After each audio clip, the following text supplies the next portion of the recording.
One of my favorite things to make during strawberry season is my sourdough strawberry sweet rolls. They are so gooey and soft and delicious. You're gonna love them. Let's go make them. Before we get started, I want to mention I will put the link for the full written recipe down in the description below. You can click that link and head over to the blog where you can print and save anytime. But to get started, you're going to need a large mixing bowl, some kind of spoon, or I like to use a bread whisk. This is my favorite thing.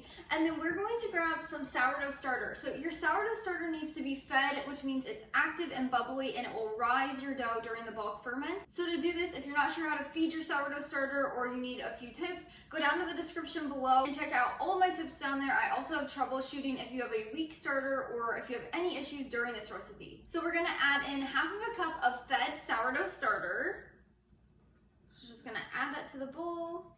Next, we're going to add in half of a cup or 8 tablespoons of cold stick butter. Now this needs to be cold stick butter, not margarine, not room temperature stick butter, cold. The reason we need a cold stick butter is because it's going to create the layers and the flakiness of the cinnamon roll. I like to use a salted stick butter also.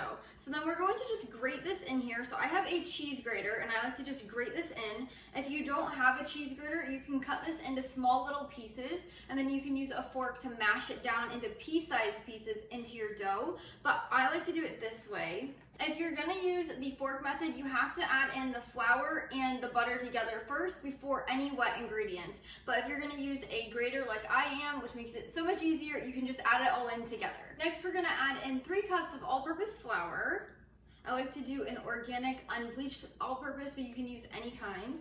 Next, we're gonna add in 1 cup of water, 1 teaspoon of salt. I like to use sea salt.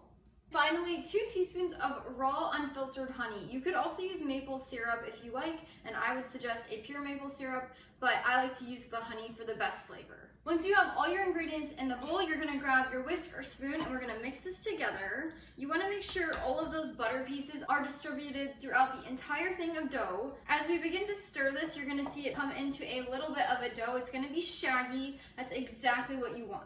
Now that our dough is combined, we are going to use our hands to combine it because it's a little bit shaggy. Now, if your dough is not like this, it's probably because your starter hydration was a little bit more hydrated than mine. It's not something you need to really worry about. It just means you might need to add a little bit more water, like 1 to 2 tablespoons extra if your dough is a little bit dry, or if it's a little wet, you might need to add 1 or 2 tablespoons extra of flour. That's all that means. We're going to use our hands to combine our dough together. Once your dough is combined into a ball, you are then going to grab a lid, or you can do some kind of saran wrap or a damp kitchen towel, so you just get it wet and then wring it out. You can use that as well. I'm using a lid. We're going to put whatever we're using on loosely. So for a lid, you're just gonna fasten 2 sides and the other 2 are gonna be open, and we're gonna let this sit on the counter for about 30 minutes to rest before we start doing our stretch and folds to strengthen the gluten instead of kneading. So I'll meet you back here in about 30 minutes. Now that our dough has rested for 30 minutes, we're going to take our lid off, and now we're going to perform a stretch and fold. This is so simple and easy. So what you're going to do, you're going to leave your dough here in the bowl. You're not going to take it out, and you're going to grab one section and we're going to pull up and push down into the center. At first, since our dough is just now formed, it's going to be a little bit weird, so your dough might tear off, your dough might not be as stretchy. That's exactly what's supposed to happen. As we do our stretch and folds, especially on the next round, you're going to see your dough stretching more because the gluten is strengthened. So for now, just bear with me, do your stretch and folds as good as you can. So you're going to pull up as much as you can and push down. And we're just going to do this all the way around our dough. So as we're doing the first little rounds, you're going to be able to pull it up maybe a tiny little bit and then push down. Again, that's completely fine. So now, as you can see, it's getting a little bit hard now that we've gone an entire way around the dough. It's getting a little hard to pull. So we're just going to do this one more round. So a total of 2 rounds around the dough, we're going to stretch and fold. For your second round, it's going to be a little bit more difficult, and you're going to pull it up maybe this much and then push it back down. And then you're gonna grab your lid, saran wrap, or damp kitchen towel, and we're gonna put it on loosely again, and we're gonna let this sit for another 30 minutes, and then we'll come back and do our last round of stretch and folds. So meet you back here in 30 minutes. Now that it's been another 30 minutes, we're gonna take our lid off, and we're gonna do the same stretch and fold method, but this time it's gonna be a little bit easier. And we're gonna let this dough sit at room temperature on the countertop for about 12 hours for this to bulk ferment. During this time, your dough is going to double or triple in size. It's going to get a lot of air bubbles in there. That is exactly what you're looking for. After like 6 hours, you don't see anything, and maybe after 10 hours, there's nothing that's been going on. There's either two issues, and I'll put them down in the description below to help you. There's troubleshooting down there to help you fix these things, but you either have a weak starter or your home is just a little bit cooler. Not a problem. I have ways to fix both of them down in the description below. But now we're going to let this sit for 12 hours to bulk ferment. Now it's about 9:45 in the morning, which means this will be done at 9:45 tonight.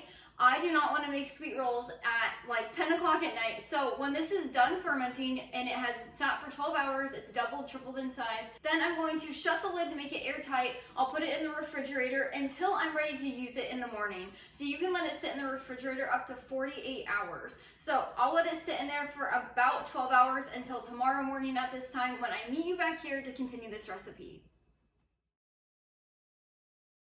Good morning and welcome back to the kitchen. So now we are going to continue this recipe, but real quick, I'll give you a summary of what has happened. So yesterday we made the dough, we let it bulk ferment for 12 hours, so it doubled in size, as you can see. And then after that, I put it in the refrigerator until this morning, so it's been about another 12 hours in the refrigerator. That way I could give myself a little bit of time to continue. So now that we are ready to continue our recipe, we're going to preheat the oven to 375 degrees Fahrenheit. I already did that. And then you're gonna grab 1 teaspoon of baking powder and put it on your dough, as well as half of a teaspoon of baking soda. We wait to add this after we bulk ferment in a sourdough recipe because the baking soda and the baking powder need to be added in at the last minute so they work and activate while your stuff is baking in the oven. If you would have done this yesterday, they would have already kind of fizzled out, if you want to say. That's not the correct baking term, but they would have been a little bit more inactive and wouldn't have really done what the baking powder and baking soda should do in a cinnamon roll. So that's why we put it in last minute. If you have any rings, make sure you take them off because we're gonna need this in. So you're simply just going to knead the baking soda and baking powder into your dough. If your dough is in the fridge, it's gonna be a little bit tough to knead, but I promise it's so simple. It really will work together well. If you would like to turn this out on your counter and knead it, you can do that as well. I think that's what I'll do. You can grab a little excess flour, I have some here, to dust your surface so it doesn't stick. I like to pull my dough apart just to ensure there's not streaks left in there. Nobody wants to bite into a mouthful of baking soda or baking powder. Okay, now that we've kneaded this into our dough, we are then going to make sure our surface is dusted with flour, and then we are going to roll this out into a rectangle that's about 10 inches by 20 inches. So this is gonna be a long slab of dough.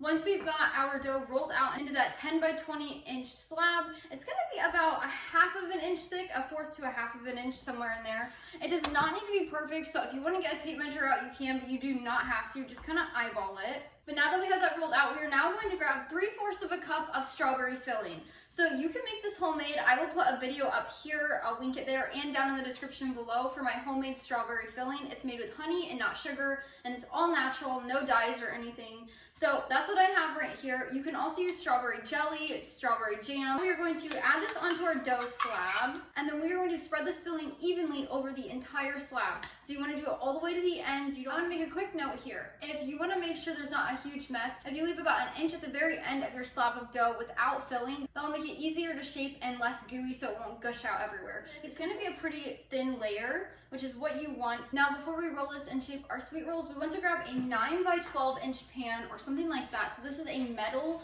baking pan that's 9 by 12, and I've lined it with parchment paper. You can also grease it with a little bit of butter and then flour, and then tip it upside down to get the excess out, but I did parchment paper. Now we're going to start rolling our log so we can shape this. So you're going to start on the 10 inch side or the shorter side, and you want to roll very tightly. So do not roll it loosely or your sweet rolls will unravel. Like this, and then pinch it into the other dough.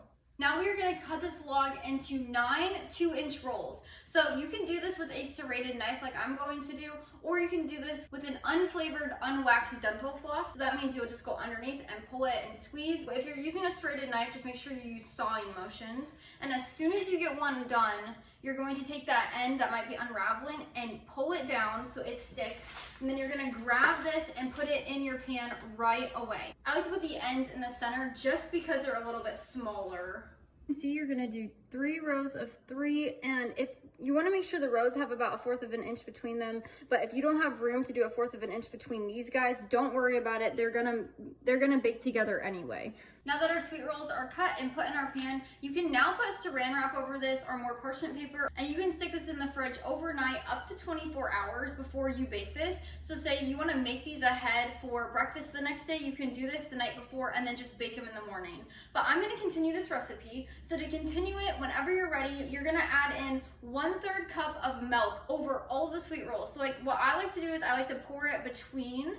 Now, this might seem a little bit crazy, but trust me, it makes the softest sweet rolls and cinnamon rolls you'll ever have. So I just make sure I pour it between every one. You want to make sure there's milk touching every single roll. Once you have that in there, you're then going to take a kitchen brush and we're going to go between each roll and make sure that milk is coating all of the sides. And then you can also brush the tops if there's no milk on them. Now we're going to pop these in the oven that's been preheated to 375 degrees Fahrenheit for 23 to 25 minutes until they're completely baked.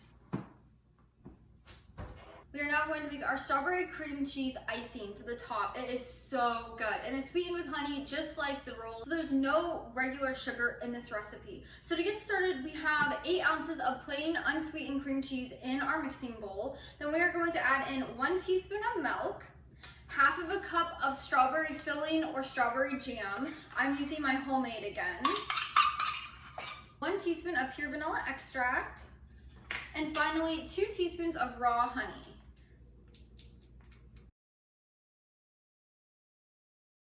Now we are going to grab an electric mixer with beater attachments. You can use a stand mixer, you can use a hand mixer, you could even whip this up with just a spoon if that's all you have. We're going to just mix this together until combined. Quick note, our cream cheese is softened and at room temperature, so it'll be easier to mix up. So now we're just going to mix this on a medium speed until combined.